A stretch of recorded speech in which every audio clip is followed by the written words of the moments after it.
Last night when I was doing midweek report, the news that Terence Crawford had seemingly been stripped of his IBF title had only broke.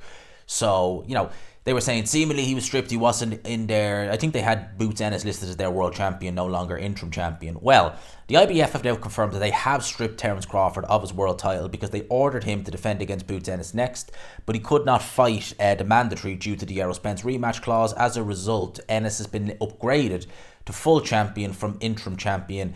Jaron Ennis actually put out a tweet where he says, "What's going to be their excuse now?" I mean, honestly, in a way you got to say, yeah, like what is their excuse now? Because Boots Ennis, tremendous fighter, honestly, one of my favorite fighters around, but yeah, he's extremely high risk and low reward. He didn't bring a title. Now he has a title. That will change things. That will definitely change things.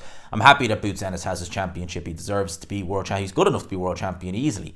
But, you do want to see them go in there in the ring and win it. But Crawford, right, has only been champion for, a couple of months. And obviously this isn't the first time something like this has happened. It happened with Tyson Fury when he'd signed the rematch clause with Vladimir Klitschko. That one was a little bit more of a head scratcher because he was mandatory. He wasn't obliged to do it. This was a unification with a two-way mandatory rematch clause. Errol Spence has apparently invoked that, so Crawford is kind of contractually bound to do it. What I just kind of find frustrating about this whole situation, right, is that the IBF, right, so IBF, right, all the sanctioning bodies have their flaws. They all do. The WBA and the BBC, they just show their flaws the most. But the WBO and IBF are not perfect, right?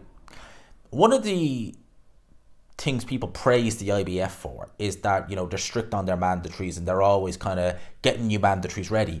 Do you know how many mandatories the IBF have had since 2017? You take Boots Ennis out of the equation. Do you know how many mandatory fights have happened with that title over the last 6 years? Drum roll, please. 2. Yeah, 2 at 147. Errol Spence was mandatory to Kell Brook. He beat Kell Brook. And then he fought Carlos Acapa. I think that's how you pronounce his name. The guy who fought Tim Tszyu not so long ago. That's it. Since 2018, they've not ordered a mandatory.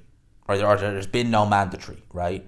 So Errol Spence was champion for 6 years nearly? About 6 years, thereabouts. And he made one mandatory defence of his title, of his IBF title. Yes, he unified, fair enough, I'll give him that, but one mandatory defence. That's it. Crawford wins the title because of this straight away. There's no kind of ifs or buts, whatever. It's just, yep, bye, see you later, title gone. Really? I would love to have seen Boots versus Crawford. He's no real, well, unless he wants to be undisputed again, I would imagine he's going to see no real reason to fight Boots Ennis. I wouldn't. I'd like him to fight Boots Ennis. I would, because that to me is a tremendous fight. I would make Terence Crawford favourite, don't get me wrong, I would make him firm favourite. But think of it like this, right? Think of the long-term game, right? You might say, like, fighting Boots Ennis, high risk, low reward. I expect Boots Ennis to have a tremendous career. From 147 probably up to 160 to have a tremendous career. And we will probably be talking about Boots Ennis 5 or 6 years' time as, he was someone where you just had to see him to believe it. I think he is that good, right?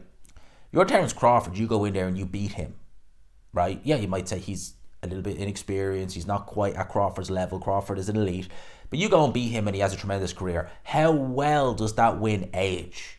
Make sure it enhances your own legacy. Like what Floyd did with Canelo. Yeah, Canelo, you could say it was a catch weight, but Canelo didn't have to necessarily agree to that catch weight. Canelo got schooled for 12 rounds by Floyd. Look at the career Canelo's had. That win has aged like a fine wine, a fine Italian wine. That win has aged spectacularly for Floyd Mayweather. And I reckon something similar could have happened with Terence Crawford. It won't now, and I wouldn't even be shocked if those titles get stagnated. So not stagnated, get fractured. They're gone. Because if he goes to 154, he ain't going to fight at 147. So it's unfortunate. It's unfortunate that one Crawford gets stripped. I know you could say, they had the... Yeah, but look, as I said, the IBF have ordered 2 mandatories in 6 years. They could have held out for a little bit longer. I'm sure Boots Ennis probably wouldn't have minded taking step aside money if they'd offered him a couple of mil. step aside for Spence Crawford, yeah, I'll do it. So, there's that. You could say, like, I'm not making it look, I'd love to see Crawford versus Boots Ennis. I would 100%.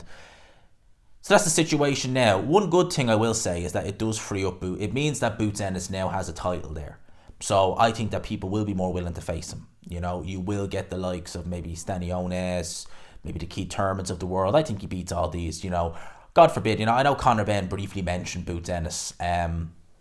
Look, Conor Benn against Boots Ennis, that is just, I don't even want to think about that fight. Because of the, Boots Ennis would, oh good lord, he would absolutely annihilate Conor Benn in jig time. Like that. And it will be flipping vicious, I'll tell you that much. Because Boots Ennis, he is something else. Boots Ennis, tremendous fighter. But again, he been, I don't say, well, you could say he's been poorly promoted because very few people other than the hardcores know who he is when he's so talented. Such a talented fighter, just a tremendous fight. It really is, right? Boots Ennis is a good example of something, right? Where he is someone he's not the most abrasive character, he's not got a massive following, like that. And, he wouldn't be certainly from what I've seen, he's not the most flashy type of guy, he's not, what would you say? He's not loudmouth. Doesn't come across as that, right? Yeah, you might say, like, I beat Crawford. Yeah, he's not one of these, like an Adrian Broner or someone like that, right? His talent is on another level. But a promoter would sooner have someone who they could make money off quick, can sell a lot of tickets, can put butts in seats. He might be garbage, right? But they'd rather promote that and push that. I'm not talking about anyone specifically, I'm just saying in general. That's what they'd rather have rather than someone as talented and as entertaining to watch as Boots Ennis. It shouldn't be like that. I know it is, and it's unfortunate, but it shouldn't be like that. It really shouldn't. The cream should always be the ones who rise, but that's the way it is. Let me know your thoughts in the comment section below. You agree or disagree with Terence Crawford being stripped? Do you think that, well, hang on a minute, you've made two mandatories, you've ordered two mandatories in the last 6 years, you probably could have held out for another 6 months? Or do you think, no, rules are rules? Let me know your thoughts in the comments below. Are you disappointed that pretty much rules out the chance we're going to see Crawford versus Boots Ennis now? Pretty much does. Let me know your thoughts in the comments. Hope you enjoyed it, people. Smash the like button if you could, subscribe, of course, if you haven't already. Lads, I'll talk to you. Peace.